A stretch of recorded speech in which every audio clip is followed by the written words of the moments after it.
Alright, hello fun and welcome back to my Fallout 4 Mod Spotlight series, where today we are having a look at the Brel Submachine Gun mod, which is being made by user Nahir. And what this glorious little piece of work looks to add into the game is a fun new Sten-inspired SMG, which has a very unique feature you'll notice as I pull it out.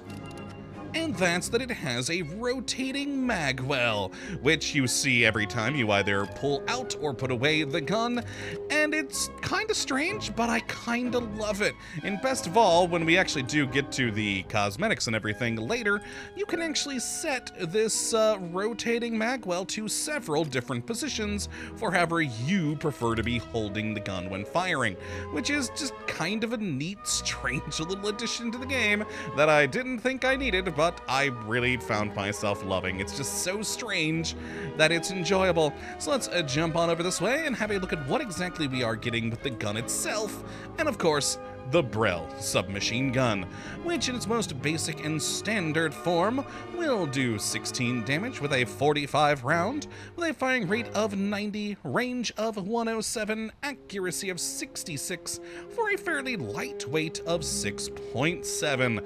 Not too bad at all. And you can definitely see the inspiration of the Sten submachine gun in this thing. It certainly looks the part, but with some interesting Fallout-ified bits, like these strange-looking bolts here. Those are...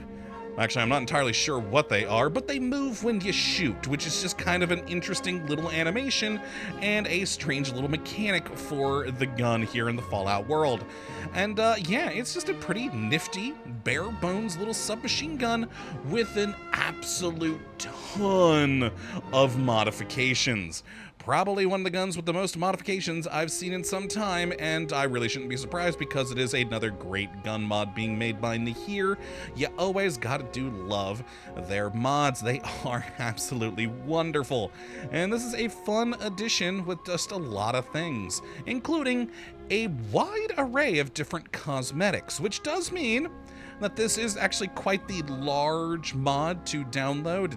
Actually it's just over 400 megs, I think, in file size, which if that's a bit too much for you, there is actually an alternate light version without all the cosmetic options, which is only like 100 megs, so nowhere near as bad if you do choose to go that route.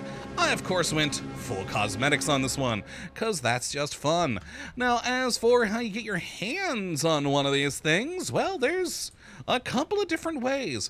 First and foremost, you can find one in the world, and you're gonna need to find it to activate the others, and you'll find it specifically over at the Boston Mayoral Shelter, which inside at the storeroom behind the kitchen, you will see this thing inside of a just random container that once searched will give you access to this gun. Now, once you have obtained it for the first time from the Boston Mayoral Shelter, you can then go to any chemistry station in the world, and you'll now have this Brel SMG category, and you can make it for just some adhesive, rubber, screws, steel, and wood. Not too shabby at all there. Pretty easy to create. Again, it is kind of a simple, bare bones looking gun, so yeah, not too hard to put together. Now, on top of those two things, you will also start to see these being added into the world, specifically to the legendary role. So starting at level 25, you'll find these on random legendary enemies around the Commonwealth. So you can get yourself some pretty fun legendary versions of this weapon, which is pretty great. I always do love when you get some fun ones with that. So let us go look, though, now at what we can upgrade on this thing, and take a gander at the weapon workbench, starting with the receiver category, where it's pretty typical in here, standard, calibrated, etc., on up to the calibrated powerful receiver, which is going to be the most damaging you'll get this gun, of course, as usual, without any additional perks that may, help assist in that damage. You can also change it with one singular receiver to 10mm. That is going to do less damage than the 45 standard, but if you have a crap load of 10mm lying around, it's a good option potentially there. Now then, we have the barrel tip category here, where we've got a just normal barrel tip, an extended, long-range, heavy barrel, extended heavy, long heavy, tactical, extended tactical, and long tactical, all of which are going to help with our accuracy range, and also some of them helping with hip fire accuracy, either hindering or bettering. But yes, a lot of good options in here, not only for upping the stats, but also aesthetically. It really a lot of different aesthetic options here, which is pretty cool. Now then, in the stock category, we've got a standard, a full, which is my personal favorite, it looks gorgeous, a wire stock, a tactical stock, full light stock, and a tactical light stock. Definitely the full one is my personal favorite. You guys know me, I love the combination of guns with wood and metal, and that's a lovely wooden stock there for this little Brel SMG. Now then, the magazine category, we've got a small, medium, a large with quick eject versions of each, and then also a singular drum magazine with a heck of a lot of capacity, which you're gonna probably want on this gun because boy does it chew through ammo with its firing rate. I mean, 90 isn't like the highest thing ever, but you know, still pretty good. I've gone through a lot of 45 testing this gun. Then in the sights category, we have a couple of different iron sights, as well as glow sights, reflex sights, alternate reflex sights, and a few scopes in here as well. So a good little selection of different items there to really match up with your particular shooting style. Then we got the muzzle category, which is the typical usual things in here, but either nothing, compensator, muzzle brake, or suppressor.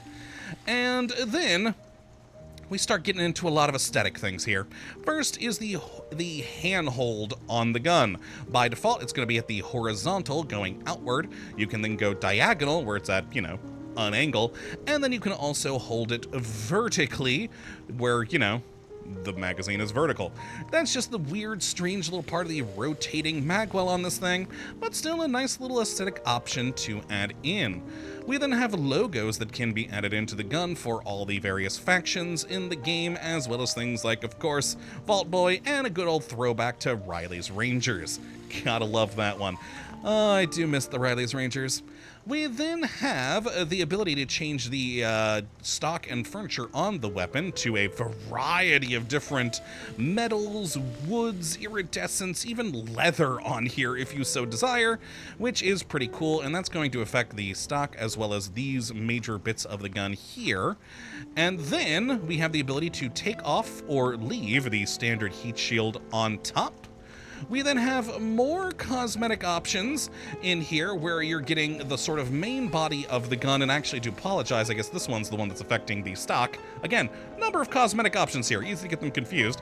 But once more, you've got a number of different steels, bronze, coppers, gold, iridescence, etc., which is pretty nifty.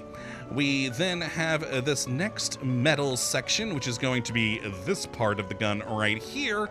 And again, just a lot of different metal options for you to enjoy, including some nice post-apocalyptic rusty ones. And finally, we've got the accent pieces on this thing, which, once more, just a lot of different metals, iridescence, etc. So very, very nice additions there. A lot to modify cosmetically on this thing, which is just pretty freaking cool. So you can make some absolute monstrosities of weapons, like I, of course, have made over here, which I will go grab. Like this one, where I went all rusted and wood, because post-apocalypse. And then this one, I went horribly gaudy with all the gold. Good times, good times.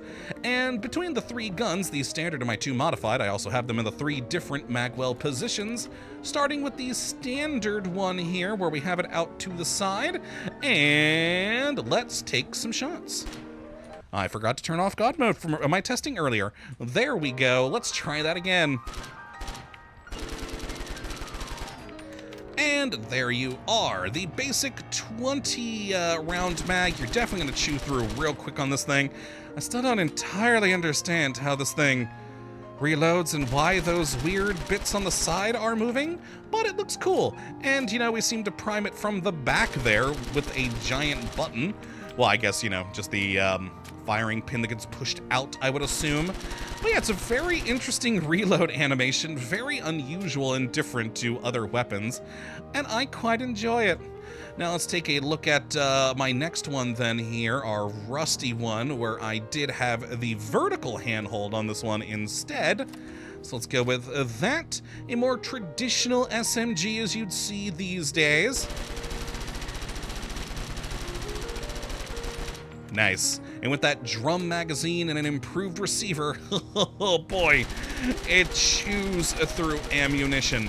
But thankfully, with all of the different versions of the gun, still very controllable, even with the crazy fire rates on some of these receivers. So very easy to keep on your enemy, which is always nice. And let me go to my silenced one here, where of course we did go with the diagonal handhold.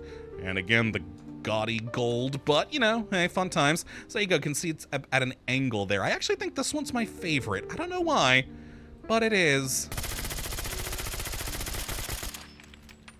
Awesome. Oh, good times indeed. So let's take a look at these things against an opponent and pull ourselves a typical Deathclaw, because why the heck not? This thing should melt them. Even though it's not the highest of damage per shot, the fire rate on these things, especially on the improved receivers, is pretty great. And when you throw in that large drum magazine, should be more than enough ammo to just chew through these Deathclaws, assuming, of course, I can hit it with my absolute awesome aiming. And by awesome, I mean horrible. Alright, and there we go. That is a dead Deathclaw. Took us a fair amount of rounds, because again, this thing isn't the most damaging thing ever, at least by default. With some different perks like Commando on this thing, it really should help up that even more.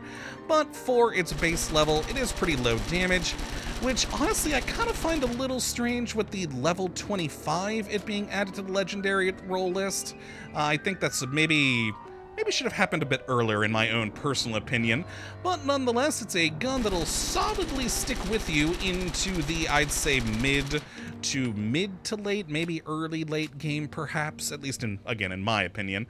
But overall is just a very fun weapon that I've had a lot of fun with and very much find myself enjoying. And I mean, come on, who doesn't love all the great gun mods made by here? And this Sten inspired rotating magwell design is a neat one. So if you'd like to take a look at this one for yourself, which I'd certainly recommend you go and do, you can have a look at the link in the description as per usual. But that one's gonna be it for this today, my friends. Hopefully you all have enjoyed and you come back for whatever mod we do look at next. But until that time, thank you for watching. And as always, well, have a good one.